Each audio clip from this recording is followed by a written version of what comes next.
Hello everyone, my name is Dr. Tanu Bali and I am working as an assistant professor in Department of English, Government Degree College, Pavki Devi, Thiri Gadwal. In this module, I will discuss the Romantic Age, which is the fifth unit of BA second semester syllabus of English at Shridev Suman Uttarakhand University under NEP 2020. The Romantic Age will be covered up from 1789 to 1832 as per the syllabus. Romantic Era, also known as the Romantic Movement or Romanticism, is an artistic and intellectual movement that originated in Europe towards the end of the 18th century. Historians of English literature have designated the period from 1798 to 1832 as Romantic period because Wordsworth and Coleridge published lyrical ballads in 1798 and Sir Walter Scott died in 1832. So historians believe that this period spans from 1798 to 1832. The Reform Bill extended the right of vote to the middle class and labourers.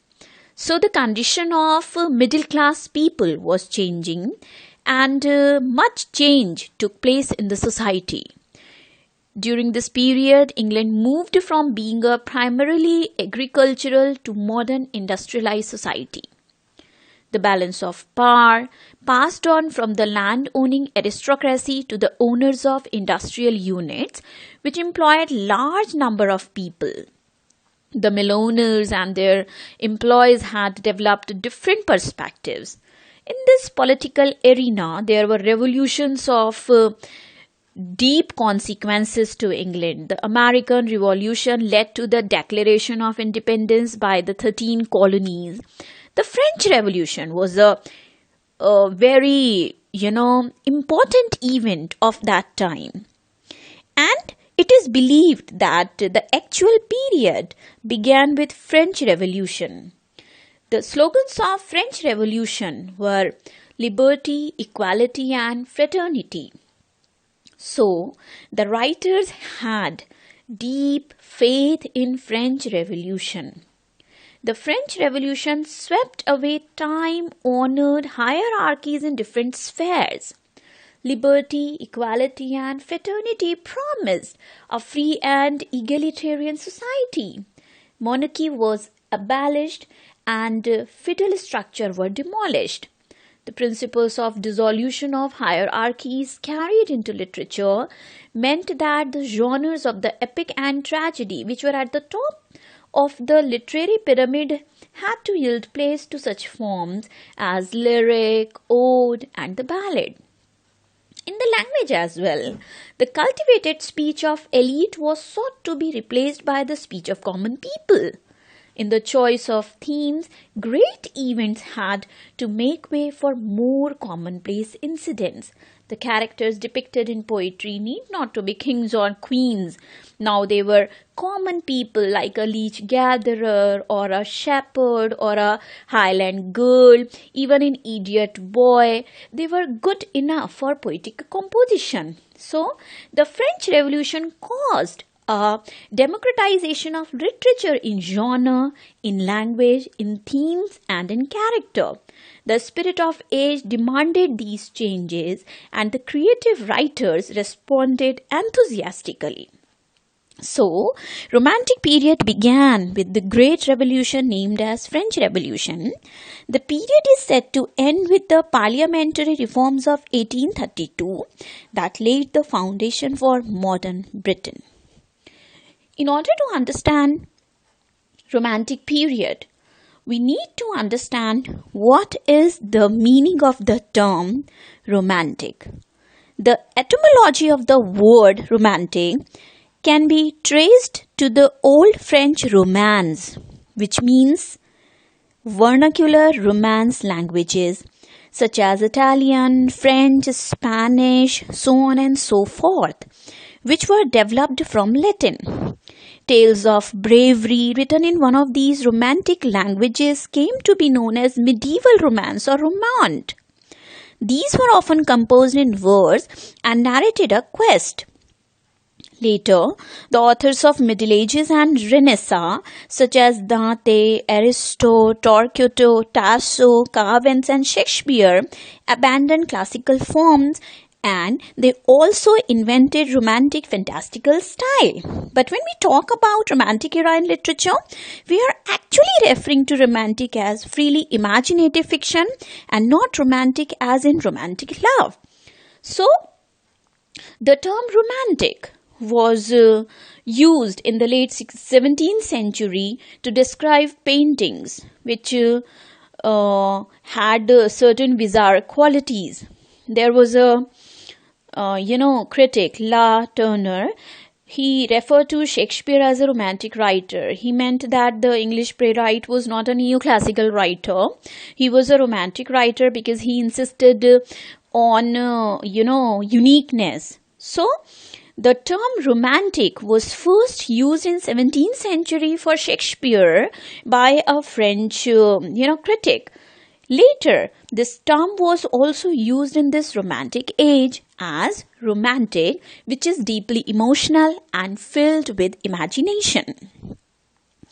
In order to understand this romantic era, we need to understand that era which was preceded by this romantic era known as neoclassical age, because romanticism is regarded as a reaction against that neoclassical age, which is also referred as pseudo-classical, because the people of that age were following those classics who had written sublime works, but the writers could not have that sublimity in their work which the people of that classical age had. Since they could not reach that sublimity, that's why they are regarded as neoclassical writers. So we need to understand the neoclassical age in order to understand this romantic era.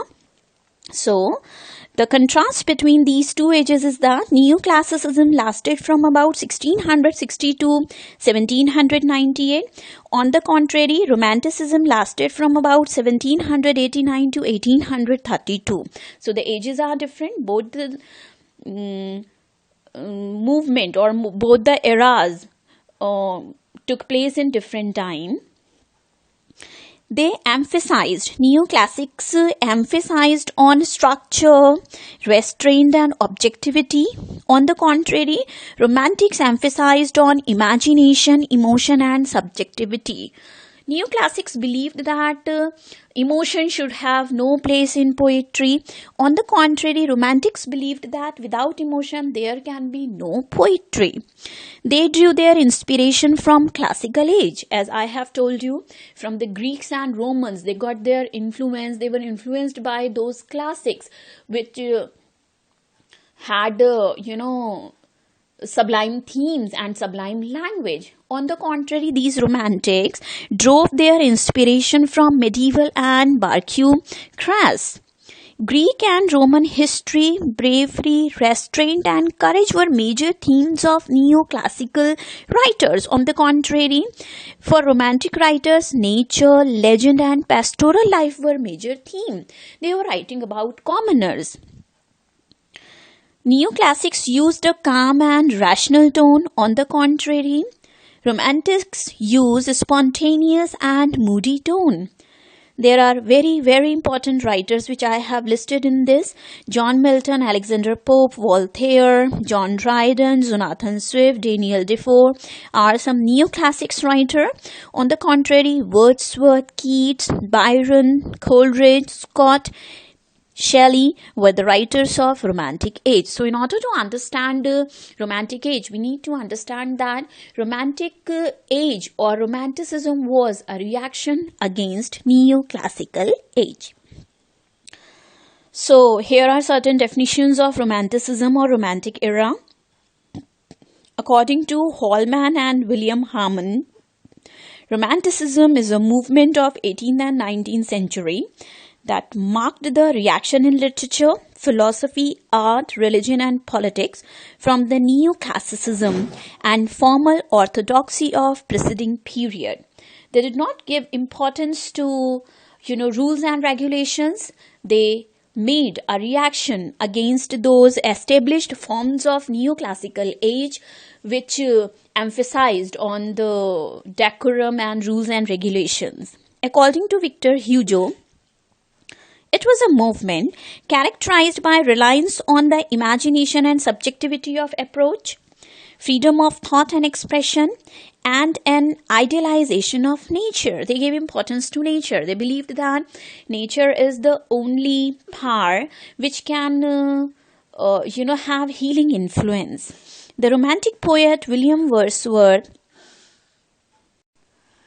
that poetry should be the spontaneous overflow of powerful feeling.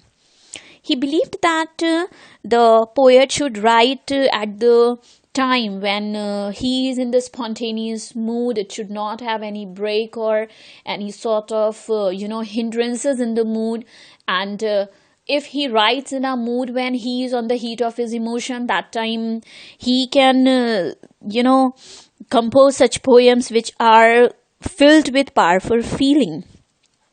And another historian described Romanticism as a movement that rejected the constraints of reason and order imposed by Enlightenment, or what we say neoclassical age. So, Romantic age was an age in which different types of themes took place. It was an age which did not copy the established norms of neoclassical age. Now, Romanticism is characterized by 5 I's: imagination, most valuable source of information; intuition, emotion or intellect or rationalism. Listen to the inner voice and gut feeling. Whatever is there in your heart, you should listen to that. You should not listen to, mind. They believed that so far as heart is concerned, that is truer than mind. Idealism. They believe that the world can be a better place. Theory over physical matter. Inspiration. They believed on spontaneity rather than technicality. Individuality. They celebrate themselves. To thine own self be true. They did not give importance to anybody else. They gave importance to individuality. So there are certain characteristics of Romantic era. First and foremost characteristic of Romantic era is that it was a contrast with neoclassicism. While we talk about neoclassical era, the Romantic era is totally opposed to it. There is a great contrast between these two ages, as I have also described earlier. And the main difference, once again, I would like to bring into your notice is that neoclassics emphasized on objectivity, order and restraint, whereas Romanticism emphasized on imagination and emotion. The main thing in the poetry of Romantics is the, break from the established rules and regulations. Romantic movement was marked by strong reaction and protest against the bondage of rule and custom, which in literature generally tend to fetter the free human spirit. Love for freedom. In Romantic poetry, the emphasis was laid on liberty and freedom of the individual. They were rebels against tyranny, brutality exercised by tyrants and despots over human, crushed by poverty and smashed by inhuman laws. Romantics believed in freedom from the restraining forces of reason, and they ascertain the feelings and emotions and imagination. Thus, freedom is the breath in which the Romantic poets breathed freely. Another important aspect is supernaturalism. Supernaturalism is another important quality of Romantic writers. Poets like Coleridge and Scott gave a sense of wonder and mystery to poetry. It was this supernaturalism that gave the atmosphere of wonder and mystery to the Romantic poetry.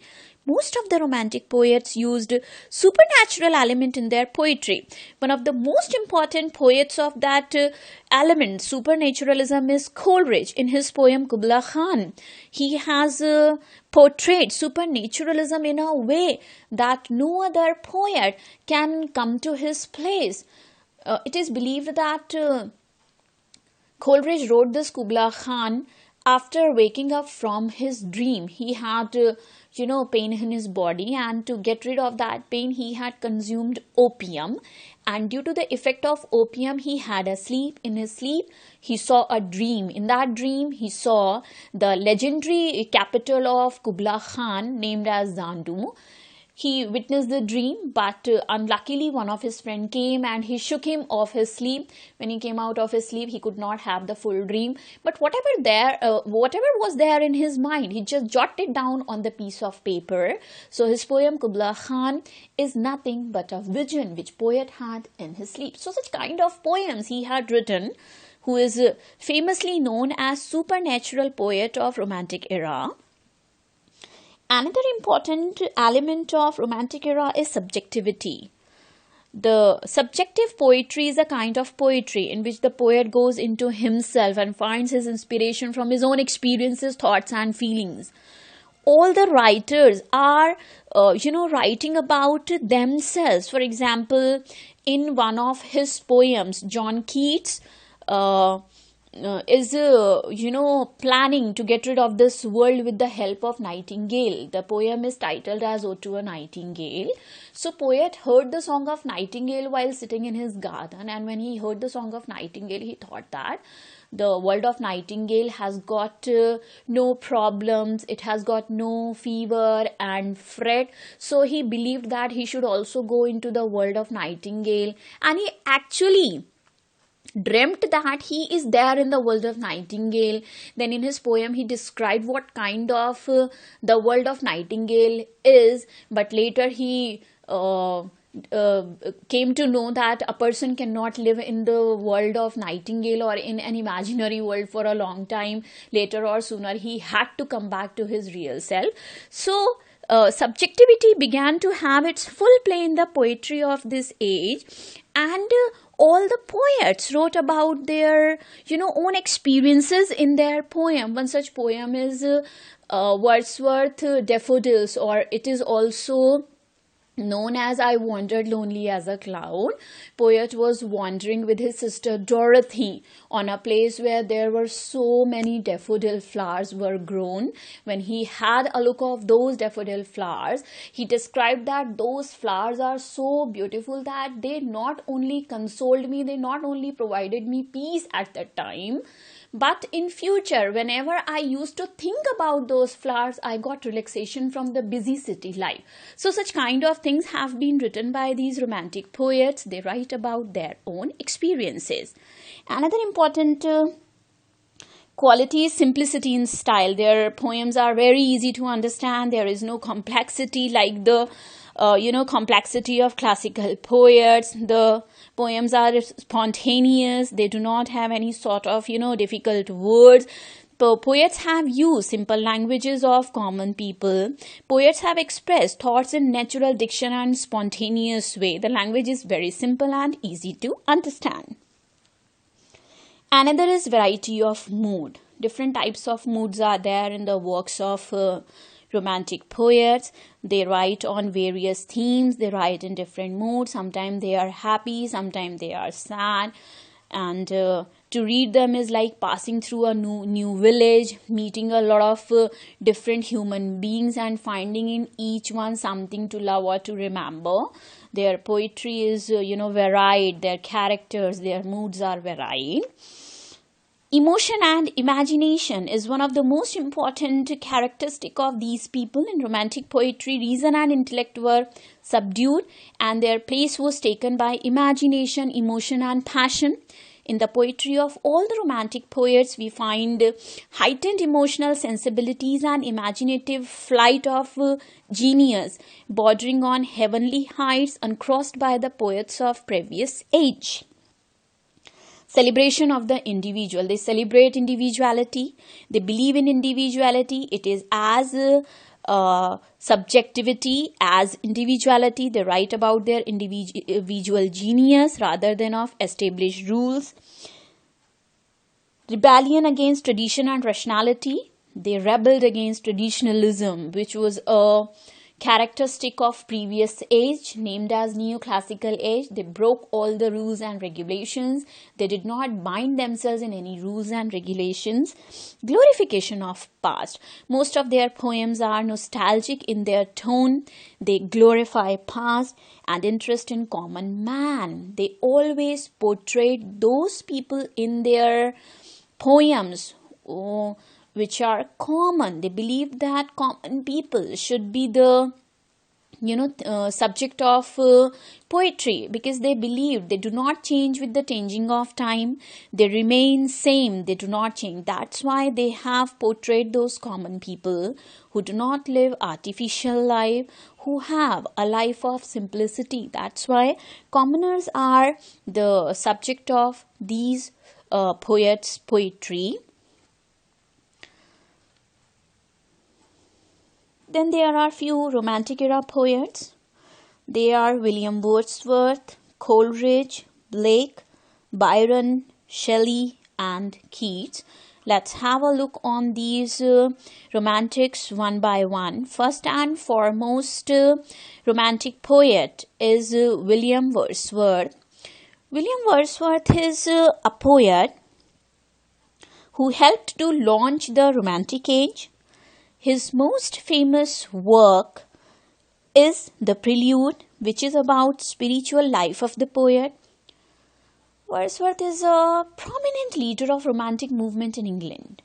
He supported the French Revolution in its early phase, but his liberalism gradually dwindled. In 1795, he met Coleridge, and this meeting was beneficial for both of them. They jointly authored lyrical ballads, which was published in 1798, and this is considered to be the beginning of Romantic movement in England. On the urging of Coleridge, Wordsworth explained the guiding principles of this new movement in the preface to the second edition of the book, which was published in 1800. In addition to many poems, Wordsworth wrote Prelude, which is the growth of poet's mind. He wrote the Recals, he wrote the Excursion. So he is better known for his poems, which are Tintern Abbey and Immortality Ode. In his famous poem Tintern Abbey, he recounts 3 stages in the development of his love for nature. He believed that nature attracted him so far as its physical beauty is concerned. During the first stage of his nature love, physical beauty of nature attracted him. He liked the shapes and structure of natural forms. During his second stage of nature love, he found a sort of moral influence in nature. And during his third stage, he found a sort of divine influence in nature. So nature was everything for him. He believed that nature had a healing power. He believed that nature never betray a person, whoever has belief in her. And he also believed that nature has a healing power. Nature can remove all sort of gross from a human. He believed that nature is everything, and if a person has any sort of problem, he or she should go close to nature. That's why he has always wrote about natural themes in his poem. One of his famous poems, Michael, deals with the hardship of character and nature's healing power. Michael wanted to build a sheepfold for his sheep. He could not do so because he had no money, but nature had healing power, and he lived his life happily, though he could not build that sheepfold for his sheep. So such was the poems of Wordsworth. Then Coleridge, I have already given you example of Coleridge's poem Kubla Khan, how he composed his poems on the white heat of emotion. The moment he got idea, he used to jot it down on the piece of paper, and in this way his poems took place. Another important poet of this age is William Blake. William Blake is a poet who was a poet of vision, who saw ultimate truth at moments of great illumination. Vision is for him the great secret of life. His entire work, whether poetry or painting, is an attempt to develop his faculty of vision so that men may seem to understand and thereby forgive and act rightly. His famous volumes are Songs of Experience and Songs of Innocence. He equated his extreme sense of freedom and happiness to the condition of childhood. In his poems, he says that childhood is the original state of happiness, self-enjoyment, and unity. He also expresses his deep indignation at the hypocrisy and cruelty in the world.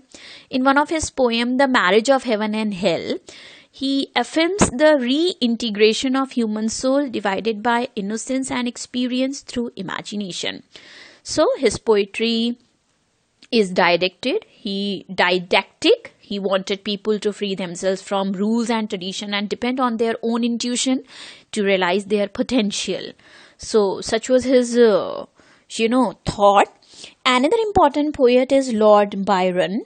Lord Byron is a very important poet because he created a type of qualitative hero who did not have those hero-like quality which a hero should have. But though they were ordinary humans, they were heroes. His reputation as a poet and a personality was immense. He had influenced many French and German poets. His life was like a romantic poem. And his heroes, as I have told you, have become an independent and critical term to describe a youthful, daring, passionate, cynical, moody, and rebellious figure. This type first appeared in Childe Harold's Pilgrimage. It's a long poem which describes in Spenserian stanza a tour in which the hero contemplates on the decaying monuments of European civilization and on human achievement. Byron has written so many poems that his importance cannot be ignored. His forte is his verse satire, which is not surprising because of his admiration for Pope and other Augustan writers. And the tone of his poem is, satiric, but he is one of the greatest poets of his time. Another one is Shelley. Shelley had very, very radical ideas. He was an idealist. He believed that mankind can be made perfect, tyranny can be abolished, and freedom can flourish in all walks of life. He had hardly any equal competition as a lyric singer. He is regarded as the lyrical genius of Romantic age. The main theme of much of his work is that when tyranny and suffering are eliminated from the world and reason and love are given importance, then the soul of the universe and spirit of the world would be revealed. So such was his belief. His pastoral elegy Adonis was written in Spenserian stanza on the death of Keats. Keats is also a romantic poet. So this man, Shelley, did not have a very happy life, and that unhappiness is sometimes visible in few of his poems. He called the inner reality in his poem. He believed that nature was the outward manifestation of inner and divine beauty. He found music everywhere. He heard a vast universal symphony. His own aspiration and his own poetic fervor are like the skylark which soars above scanning the ground. And he is the greatest lyrical genius, as I have told you, of the Romantic era. And last but not the least is John Keats. John Keats was youngest of Romantics. John Keats' dedication to poetry was total. Though he lived a very short life and did not receive recognition during his lifetime, but his odes are very, very important to study. I have given you an example of Ode to a Nightingale. He published 54 poems in his lifetime, and another 96 works were published after his death. His letters were around 300, and his achievement is unmatched within a short period of 3 years. Keats attempted a variety of poetic forms. He wrote romance, he wrote epics, he wrote different kinds of lyrics, he wrote ballads, he wrote odes. And he was believer of beauty. He believed that A thing of beauty is joy forever. He celebrated beauty even in those ugly things which do not have beauty in any way. So he is regarded as a poet of beauty. So this was all about romantic poets and characteristics of romantic era. Thank you.